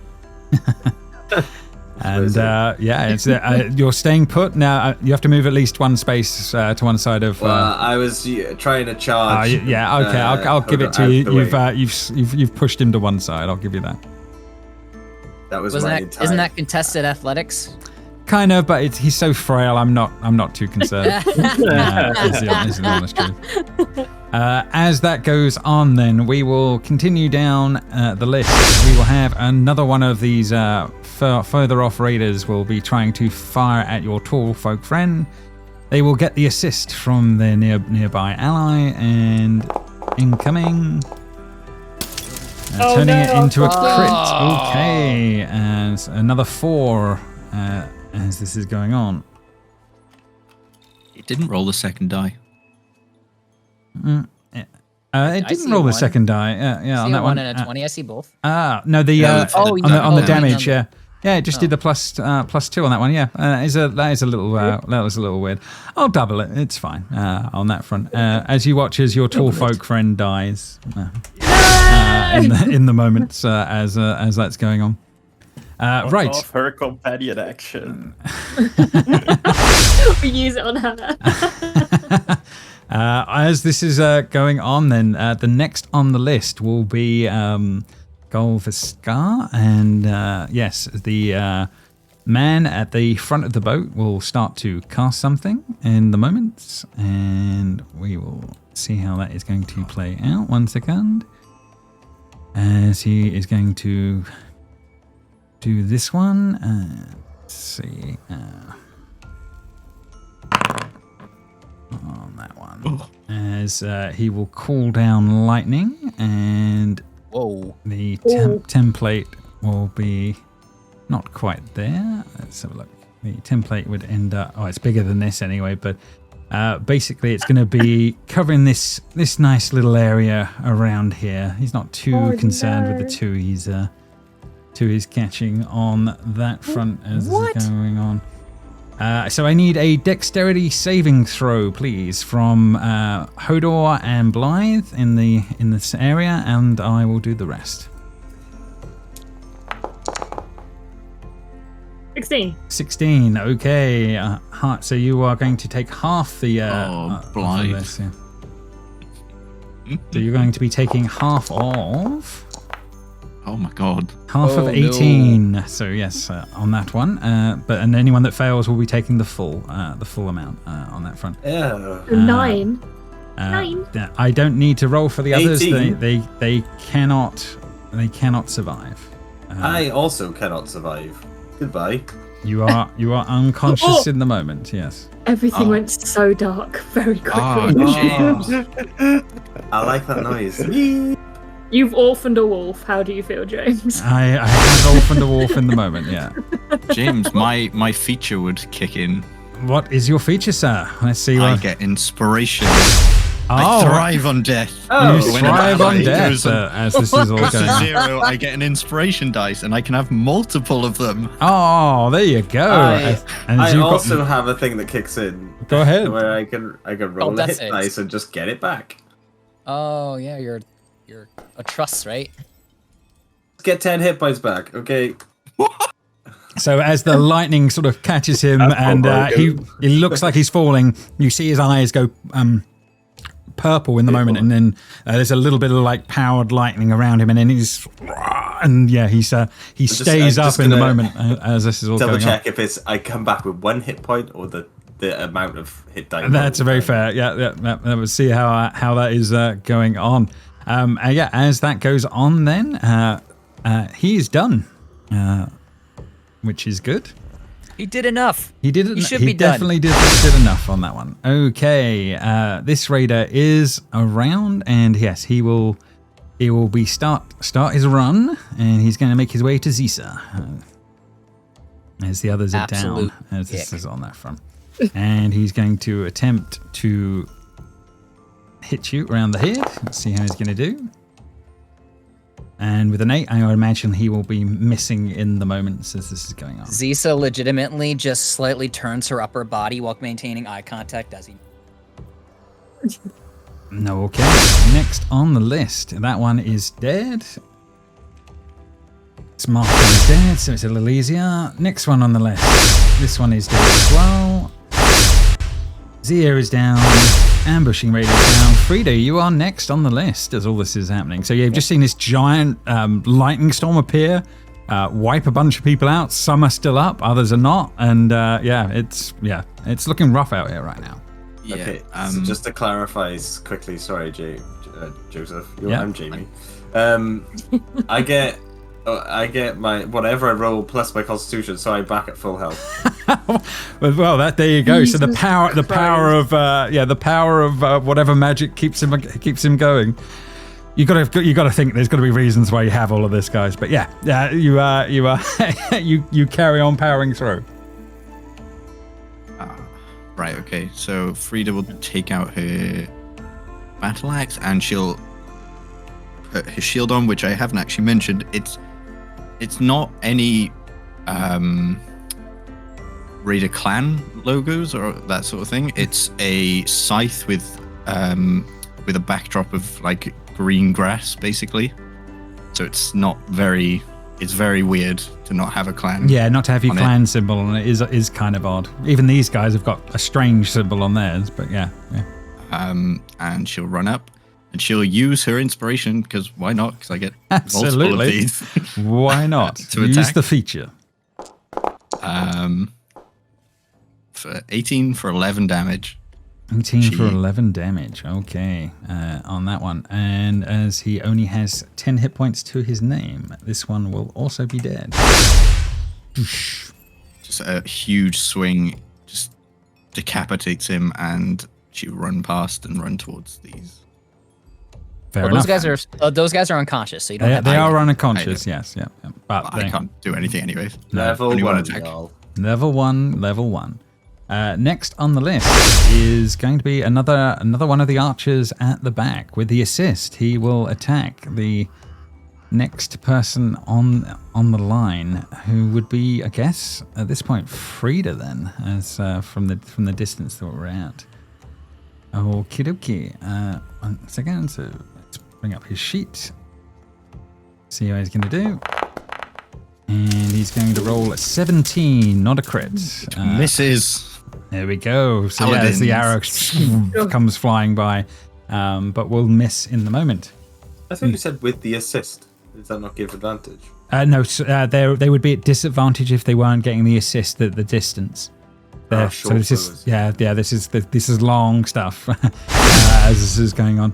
Next one will be doing, I guess, the same in the moment here as this is all going on.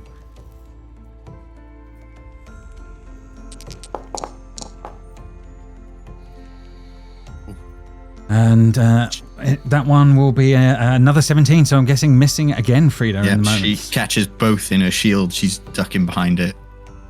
I'll catch both of them in there. No problem.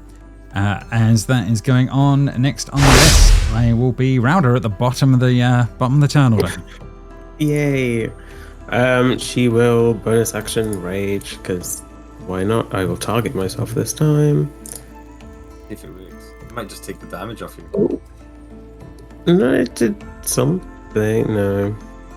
You've taken the rage on? Oh, you've put it back on. There we go. Yeah, I've put it on. Excellent. Good. And then I'm gonna run. Oh, just slightly on the position. Oh man. Okay. I'll dash to here. Oh no, they're all unconscious. That group are unconscious, yes, as this is going on. However, there are the arrows flying in from from above. They aren't Yeah. asleep. Unfortunately, yes. Yeah. I guess we will be going to the top of the turn order. Sorry. That's all right. Anything else? Or- If I bonus act. No, I dashed with my action, so I have 20 more feet of movement. Do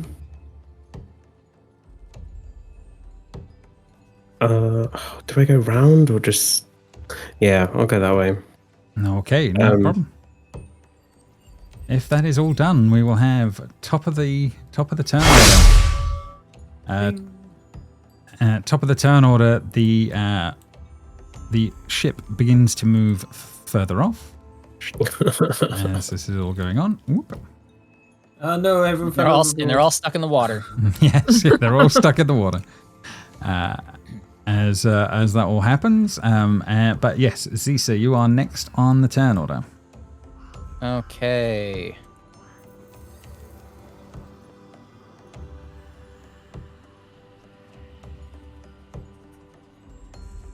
I don't think I can make it to there.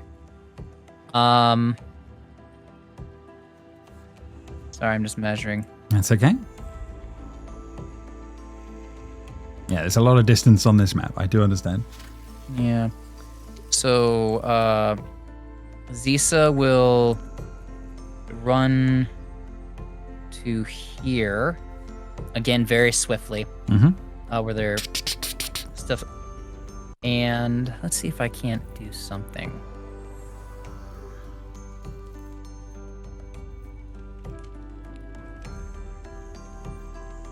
I can't friggin' see. Is it because of the clouds, or what's no, holding you back? My map wasn't zoomed out enough, so I went to drag No, that's all right. the measurement tool, and it wasn't enough.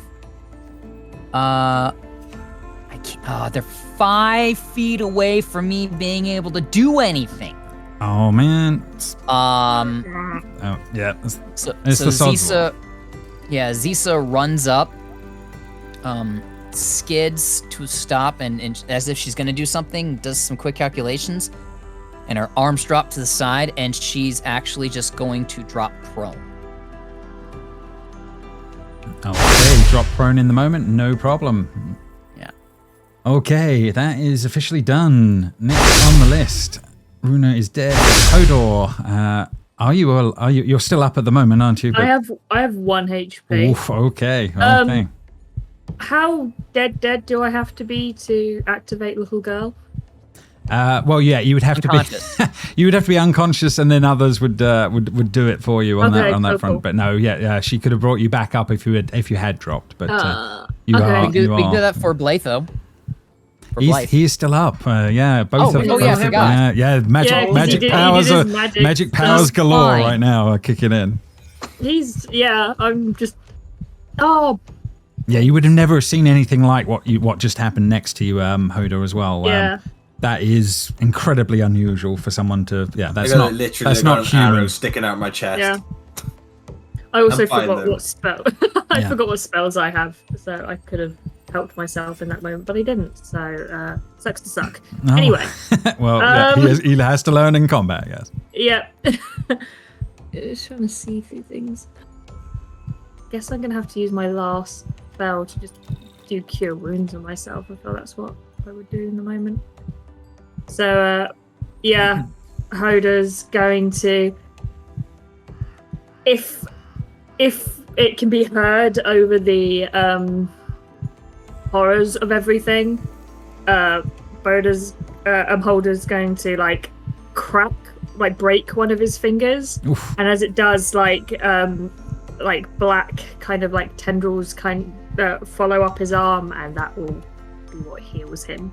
Okay, so this sort of black energy is making its way up him. Yeah, nothing disturbing happening on this beach whatsoever. Absolutely no, but it is a horrible visage in cracks. battle. I don't know if Blade next. yeah. So I got 7 on that. So No, fair enough. Stop hearing my own heartbeat. That's lovely. There you go. Cool. Yeah, that's my action. Just getting myself back up. Any movement, or are you staying put? I like the idea of having strong people I know next to me, so I'll stay where I am. Okay, no problem. Next on the list, this one is asleep. We don't have to deal with that. That one is asleep. Baldo, you are next on the list. Yes. These rocks sticking out? Absolutely, yeah. There's like a drop of about 15, 20 feet down to the water, the most, off the rocks there, off the cliff edge. And these They're are not actually providing cover. Yeah, that's what I'm looking These for. certainly would be these would definitely be providing cover. Yeah, these are all below you, if that makes sense. Yeah, in that case, I'm gonna make a run for it and dash, and just like duck behind cover. Okay, with the sleeping form of one of these guys next to you, snoring soundly as this is all going on. Okay, We're no doing problem. great. Charge! And then that guy wakes up because you yelled directly in his ear. All right, next one. One of the archers. What would be the clearest target in the moment? I think it's got to be. It's going to be between. I'm kind of thinking Rowder might be taking a shot as she's running towards the burning sort of ships. Bright red target, yes. Yes, I was going to say. There's also a guy who was struck by lightning and is still standing. That, again, true. Yeah. It's a bit freaky stuff. There's a lot going on in the moment, but so this one is going to attempt to get Rowder in the second. Let's see how that's going to go down with the assist. Let's see how that goes for straight shot. No joy on that one. Next on the list is a sleepy fellow and Blythe. So yeah, the purple crackling energy around you dulls down, and you you breathe heavy in the moment. Certainly wasn't what I expected. I start tying this guy up. Okay, fair enough. Yeah, I can't bring myself to attack my own clansman. fair enough. Yeah, you start to tie up the sleeping form of this guy as this is Please, going on. don't kill them. They seemed crazy in the moment. Okay, as that goes on the list, another archer from the boat. Rowder, another shot will be incoming. Let's see how this one's going to do with the assist. Any better luck? 19. Ooh. That's a bit better for 19 for 8. Shall hit. Yes. Yes, I suppose that does help keep Yes, maintain it the helps rage my in the rage. moment. Yes, Okay. the Oh, raged okay. barbarian with somebody done it. sleeping right next to it. That's Nice. gonna be good. Okay, next on the list, Golvassar. What is he going to do in the moment? Let's have a quick think on that one.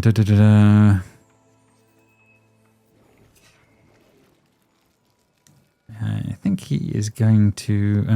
Let's see.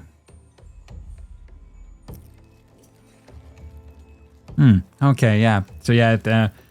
He just he's you don't hear much, but there's there's a look of frustration on his face, and he seems to be ordering the ship away as this is all happening. Next on the list, Frida, around to you. Yeah, Frida is more annoyed at the cowards fleeing.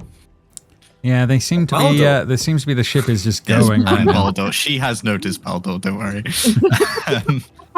Always watch. Oh, this will 100% not work, but she is going, because it's just in range, she's going to lob a javelin at a disadvantage. Nice. That's how frustrated she is at these people just At leaving. which one? And The big guy or the one of the No. archers? Yeah, aim for the What- caster. I can't reach the caster. I can just reach this one. Okay. go for it. Disadvantage. Yep. 11?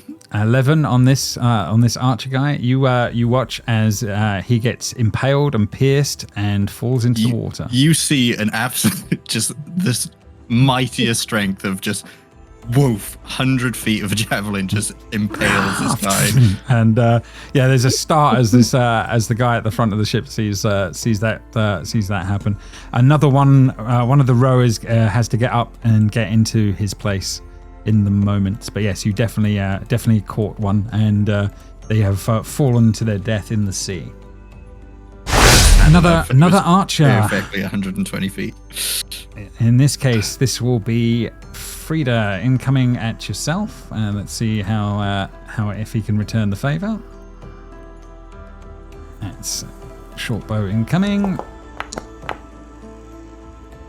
With a 12, I'm guessing no dice. And straight into the shield. You can see these coming. You've thrown the javelin, caught that guy, and then taken a shot on the on that side. And then another one will be attempting with Rauda, and let's see how that's going to go. Has the assist, so evens it out. Let's see how that's going to be. I'm assuming a 14, not so much. Misses. Okay, yes. So as this is all going on, bringing us to Rauda's turn. Are we following them or just being stranded? We need that boat. I think we can get that boat. Runs into the water. Okay, fair enough. Swim. Starts to swim. We'll dash. I'll get as far as you can. Fair enough. As the turn order will kick to the top of the turn order as this is going on. As the boat will be moving on the clock, it will be pulling further and further away from you guys in the moment. So I suppose my question really is there anyone that can change the dynamic in this in some form on this round to stop keep moving them stop away, so I can't. I know. I want to. You keep putting them far away from me. I know. They keep on sailing, but yeah, I just need to know. Yeah, is there anyone that's got anything far distance that will get about 150 to 200 feet? Is what I need. Anyone got anything left? Is what I need to know. No, I will, however, run up to like here somewhere and just say, "Oh darn it, they're out of range." You just get like the stinkiest side eye from Frida, just like she knows what you're doing. You see Zisa run past you, and she's running up to the boat, and she skids to a stop, and you saw her do prestidigitation to dry Hrolf's beard, and now she's using it to snuff out flames, but she's just doing it repeatedly, trying to save as much of the boat as she can. Yeah. And as she can, she's moving forward, and she's just every 6 seconds, prestidigitation. No problem. Because I can't snuff out, quote unquote, a small campfire. Yeah, correct. I will give you this. Visually wise, you know it's beyond saving as this is going on, but you might be able to at least save some of the materials. That's exactly. I'm saving materials and saving goods that we need to, survive. Rolf still needs to be healed. We have food on the boat, so she knows the boat's a loss. I'll help with Druidcraft and do the same thing. No problem. So yeah, as this will go on, you guys start to try and put out the flames. You see the boats disappearing further and further off. I'm assuming the rest of you are tying up these guys that are left as this sort of scene progresses. But Hrolf is basically runs up not too long after Frida and sort of is yelling at the top of his lungs at the at this retreating boat and just calling them all manner of horrible names, mostly something to do with cowardness. And he's incredibly displeased as this is all going on. But yeah, you guys, you've basically got the bodies of all of your comrades that were on 2 ships worth of men that were left, and now there are nothing but you, a small child, Hrolf, and what you can carry on your backs as this is all going on. It seems like Hrolf takes a few moments, and he seems very he's breathing heavily anyway because he's been bleeding badly as this is all going on, but He looks around and just he says, "We'll have to go across land, find a way, and make our way to somewhere where we can get a hold of a ship again and travel that way." And then he's literally looking around at the bodies of your fallen comrades, and he's like, "We need to rest first, and then figure out what we're doing after that." In the giant orb that we had the little visions, was that looking on this island? You did definitely see some things from this island. Yeah. There was Zisa other villages. specifically saw a place on this island to go to if we follow the river. Correct. Yeah, you definitely were aware that there was a town of some description town, on yeah. this island. You knew it was a few days trek north from what you saw in the visions as this is all sort of going on. But yeah, you guys begin to sort of make a brief camp. A few rations and bits and bobs. He's grabbing this guy and slapping him awake. Once he's tied up. Wake up! What you doing? Iron's just growling next to me. This guy. Why? Why did you attack? You're traitors, all of you. Traitors, we've been told. We were told By to kill. who? What have you done? We're not traitors. We literally. What are we doing? We've come here to try and. So the Volve, the seers of the land, have asked you guys to come here to actually just find whatever's going on, but we were told to kill anyone that come to this place. It's cursed. The Valve told You're us to come cursed. No. here. Cursed, am I?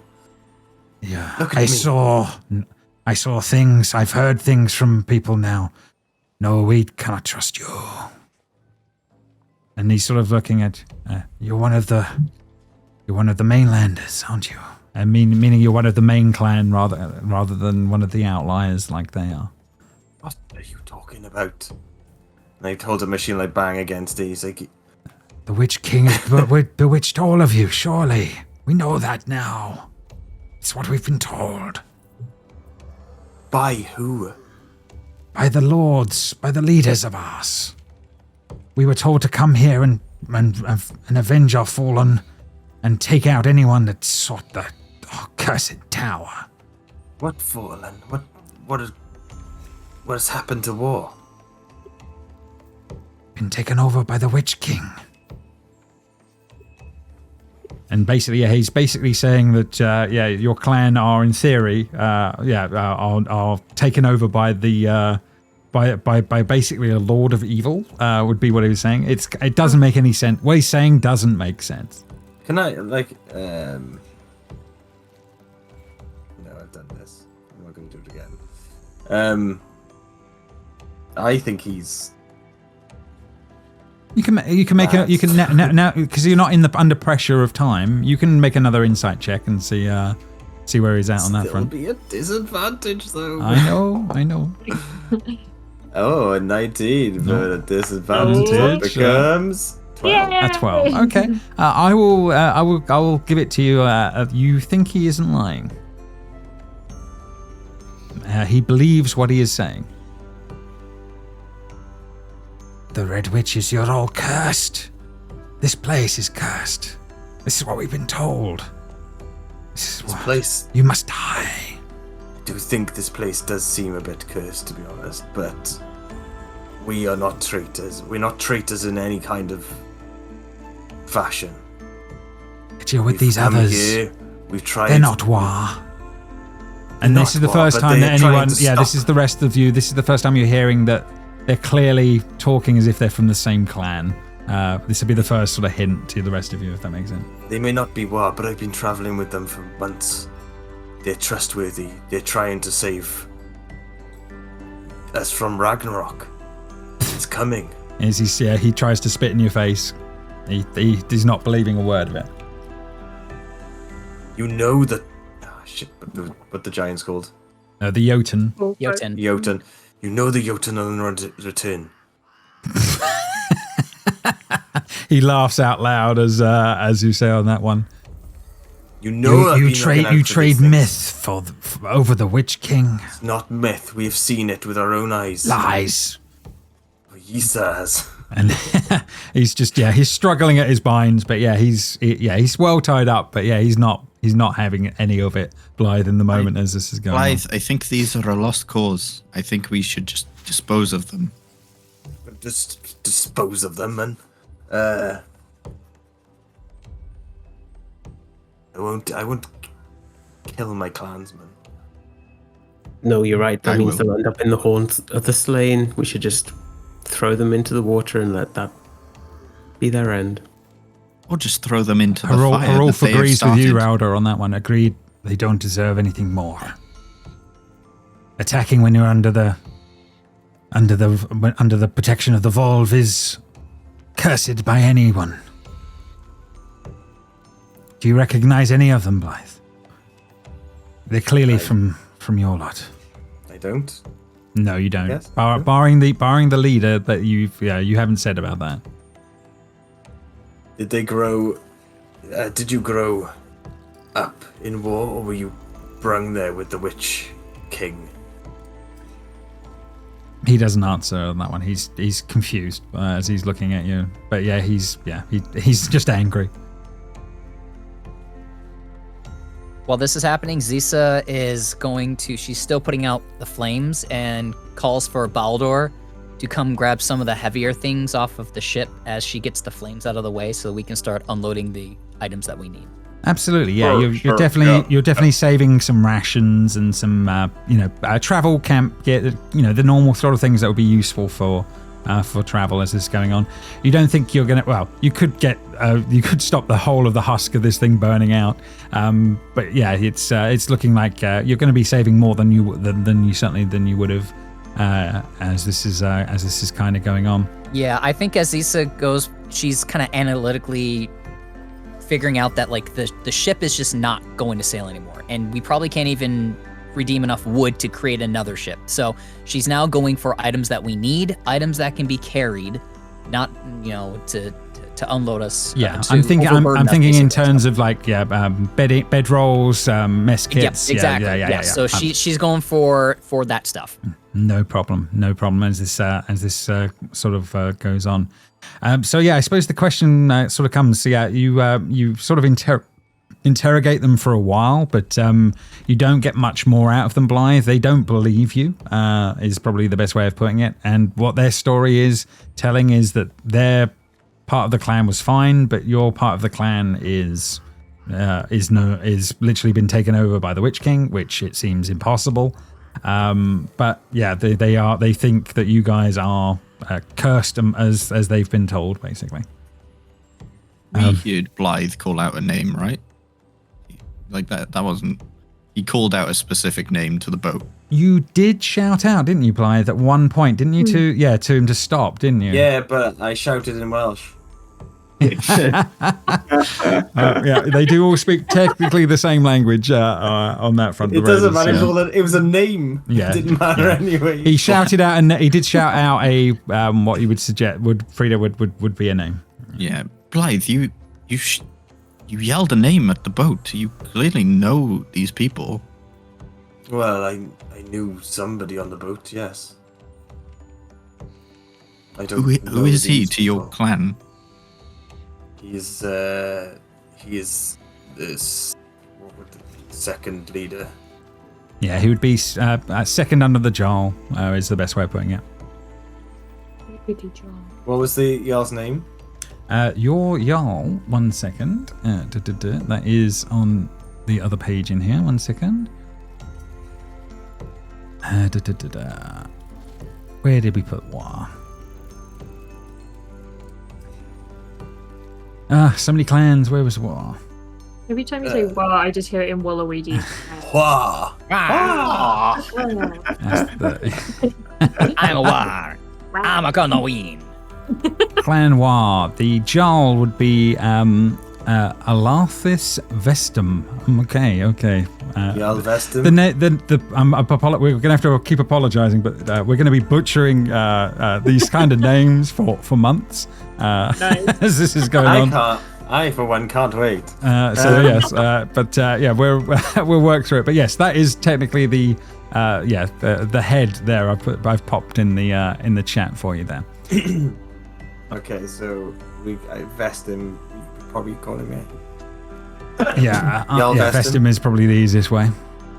There's y'all vest him, and he works underneath. He's second. Somebody that high up in a clan would know that they shouldn't attack people protected by the Volve. It's traitorous. That's definitely traitorous. Rolf is convinced of. Did you not hear the man? He said that there was a witch king that's taken over. It's obviously they're being lied to. They're being lied to or persuaded. It's crazy. Coerced, I think, more. So it didn't seem like they were rational about it, and he won't tell me anything. Doesn't seem to know who I am. Your clan have certainly made a mark this day. And he sort of he looks around. He sits down to try and rest for a little bit. I'd rather find out the reasoning before declaring war. Traitor clan. We will figure things out. We've got more pressing problems. We're in the middle of nowhere at a magical tower without a ship, without a banner for it, for that matter. And we have a child. Yes, and we now have cargo as well. Yes. We have a snack if worse comes to worse. Everyone's chuckled. She's awkwardly like, as this is going on. As the next few hours pass, as this is all going on, and you guys get a short rest in, and you obviously start piling up bits and bobs. Harolf will start silently and quietly preparing the bodies for a little bit. He starts to drag a few here and there as this starts going on, and then he looks after a little while of doing it. He sort of looks around to you all and he says, I'm going to make a pyre, and I'm going to burn them with the honor that they should get. If anyone's willing to help, I would be obliged. I would offer to help, and I would quietly say to him, I like to remember the dead. Is it alright if I take a token from each of them? It doesn't stop them moving into the halls of the slain. Yeah, I want a tooth from each of them, please. Oh. I've decided on this. How many dead are there? I need to add it to my tally. No, that's fair enough. There's 4 of your comrades, and there are 3, I believe, of the enemy as well. So I was just I'll take theirs as well. I'll take theirs as well. So I now have multiple teeth. Cool. That tall folk tooth is going to be massive. It's going to be a big chunky one. It'll be one of my favourites. So Jamie, sorry, what's Blythe up to? Sorry. I said I was about to ask Harolf if we could burn my clansmen also. Even though they betrayed us, they still died a warrior's death, which is what they'd want. These 3 haven't. These 3, I would strip them of their markings of war clan, like maybe any clothes they have, cloak, anything like that, and shields, and burn them so they don't have any bearing back to war. Harolf is kind of like, they are traitors, you know that. They have literally attacked members of that are under the Valley of the Volve, under their control. I can't think of putting them on the pyre. They need to be hurled into the sea. They don't deserve any life on the beyond. They should be given to the serpents. They shall die a traitor's death. And I, one by one, take them over to the cliff edge here and just chuck them in. Well, before we get to the first one, Zisa will come up and say, wait, if I may. And then she takes the leather armor off of one of them and says, "This would be a waste if I weren't out to wear it." Okay, go ahead. And then she goes back. That is fair. Yeah, no one is stopping you in there as this is going on. But I'll help Blythe. so yeah, so the dead bodies are chucked into the sea, and then the ones that are tied up. What's going on with those guys? You're chucking in the sea. They're going in as well. Okay, so yeah, they're going to all be. I'll place them for Blythe to do, so he can honor his clansman. Would be the one to do it. Sorry, but you know the law. I throw them in. Okay. Are any of them wearing studded leather or just the wearing? No, yeah, they are only. There is leather and shield. Is the honest truth. There are a few arrows amongst some of them as well. That might be useful. Chuck them in the water. I need arrows. Yeah, you can. I'm going to say that these things are the sort of things that you guys will be taking off of them. There are also. Rauda will pull one out of her shoulder and just give it to you. There are the skegoks as well, which is the bludgeoning / axe weapons that you could have if any of you want any of those. But yeah, you strip them of everything before they are unceremoniously popped, as raiders do with their enemies, into the seas and gotten rid of.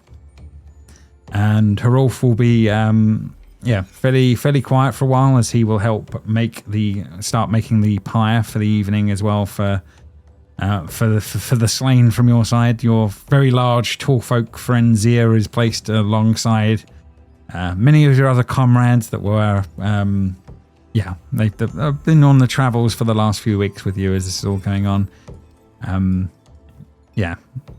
Some of the wood from the ship starts to be placed in place to actually be used as well as this is all going on. And then Harolf will slowly but surely start to be lighting the pyre as this is all going on. And you guys stand around solemnly for a little bit as this is going on. And you guys will, after helping put all this together, you slowly have the scene as the night sort of is starting to come in and the darkness is coming on around you. This fire that you built, and the bodies will be burning as you're starting to think of them moving from this world into the halls of the slain.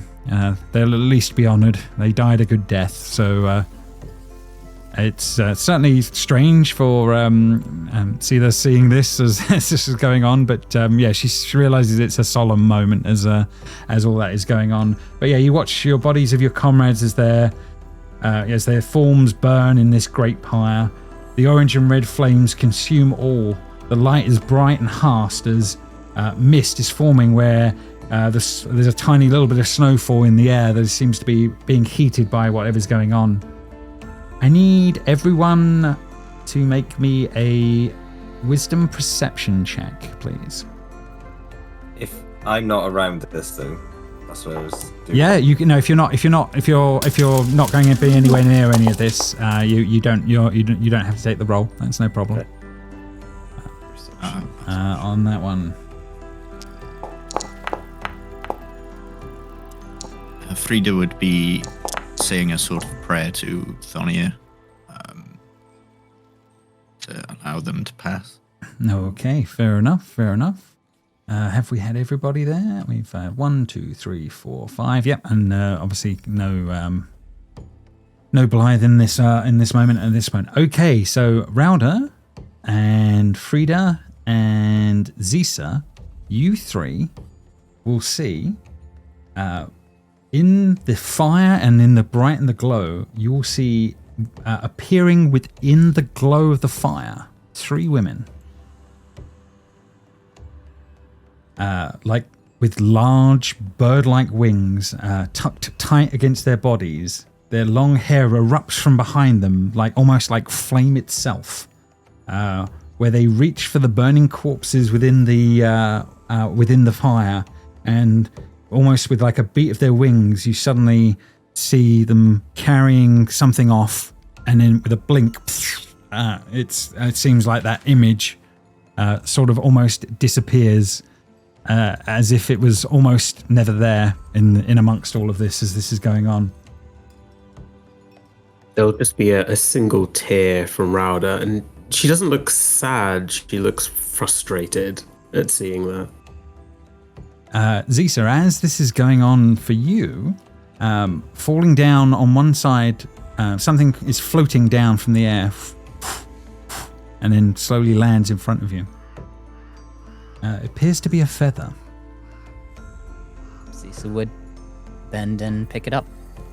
As you do, you suddenly, your vision blanks for a moment, and in your mind's eye, you get a brief glimpse of gentle waters, a silvery sea, and a stunning looking beach. There is warmth and peace here, and then your vision drops back into the moment, and you're just holding this feather. She would tuck the feather into her sleeve. Okay, fair enough. And I think at this point, guys, that you would be able to watch these things go on into the night as the pyre will burn down, and the charred corpses of the longships will bob in the waters of the Serpent Sea as you guys will be able to take a long rest for the night as this is all going on. Hrolf stares out for some time at the ruined ships and then grumbles, there's nothing to be done about it then. There's a place I heard about. It's off to the north. I know it's called Nowhere. We need to find ourselves another ship and get back to the Volve. What do you say? We are what's left. We will have to make the trek across land and see what we can do. Are you willing to join me in that? Yes. Well, Without hesitation, yes. I'm not dying unless it's in battle, so I will keep going until the end.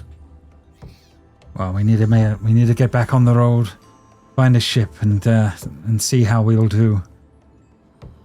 I mean, yes, our heroic venture must continue. Frieda will just nod, but like very firmly and confidently. Yeah. That is something that we wanted to tell you. When we went into the tower, we learned much. Now's the table. time. It showed us visions. Some of what will come, some of what is, some of what could be. One of the things that we saw was this Nowhere, if it is to the north, as you say. We follow the river, and we can find it. There are tall folk, and there are ships. Good. I knew there was. I knew there were a trading group, and I knew there would be something. But the fact that you're even having seen things, even from that place, as he looks back at the tower, that probably is a good sign. You There saw was visions more.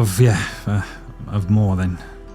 Yeah, we saw what we believe was a Jotun, far to the north, making its way through the trees. Possibly heading south. Yeah, We don't know to what end. That's okay. Yeah, you explained that they were in the mountains of Turnfall, and he rubs his scruffy beard for a while, and thinks on that for a few moments, and he says, "The Jotun are like myth, but if Ragnarok is around the corner, they must be too." I, for one, would believe what you saw. We saw what could have been the beginning of Ragnarok, and then we saw what the land would be like after. That was when the child touched the table. Yeah, I'm sorry. But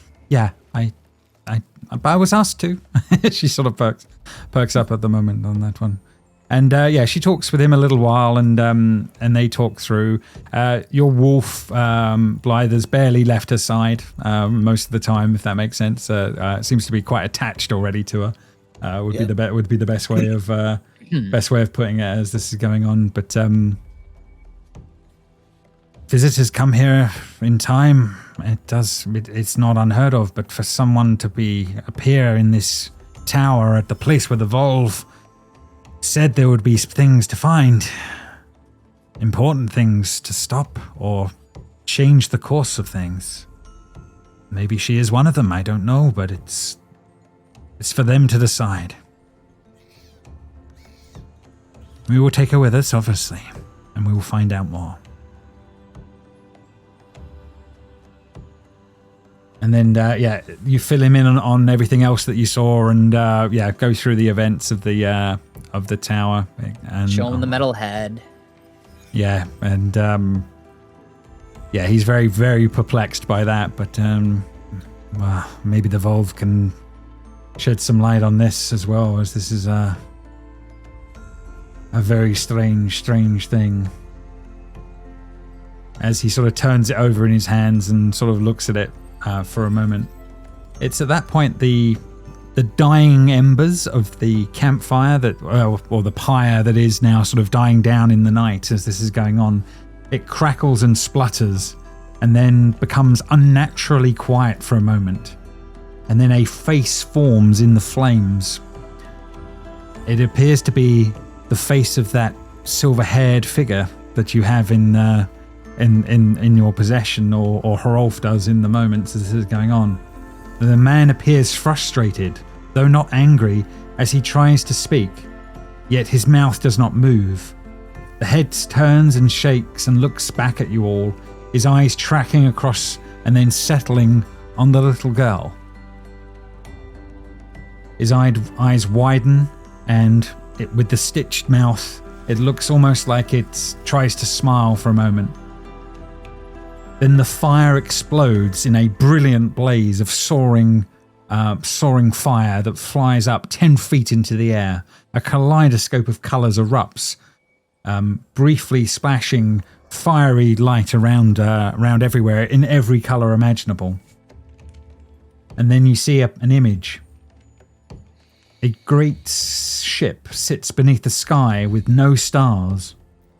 An upside-down tower rises from a field of lava, and then a massive serpent rises from the ground in this image.